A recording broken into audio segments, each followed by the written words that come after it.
all of you will probably remember the Pepsi challenge from the early 1980s, where Pepsi would go around and provide blind taste samples for both Pepsi and Coke. And then they would reveal it. They turned these into commercials that many of you probably saw. They would reveal that people were preferring Pepsi over Coke. And what they found was that over half of Americans were preferring Pepsi over Coke. Typically now is when I have to pause for a younger audience and explain to them what a shopping mall is, where they were doing these blind taste challenges.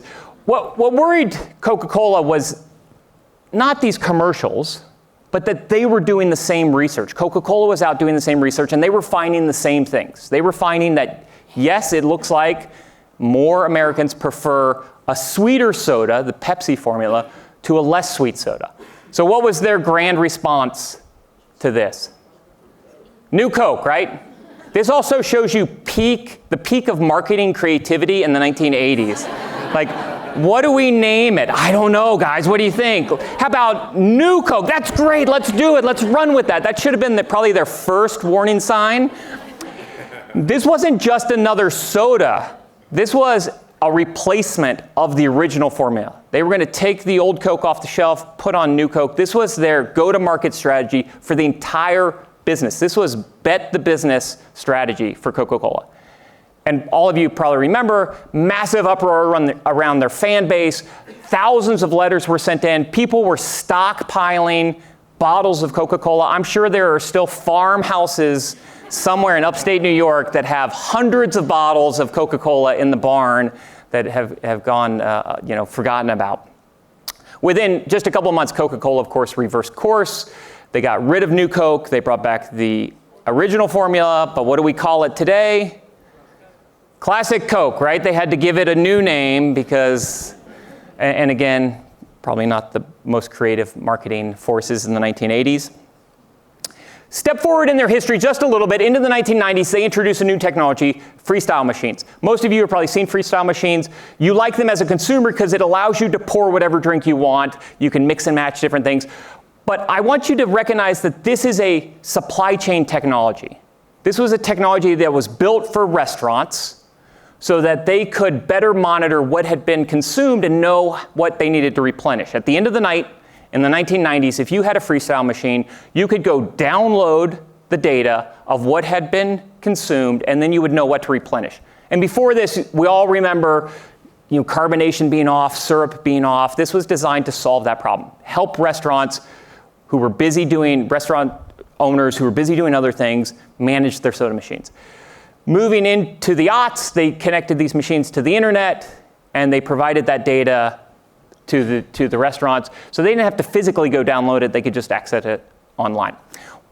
What they discovered in this was that they, too, could also access the data online, and that they could look at the tastes and preferences of consumers everywhere in the world. They could see how consumers in New York were drinking it different than London or Paris or France or Berlin or any other city, and that they could do that in real time.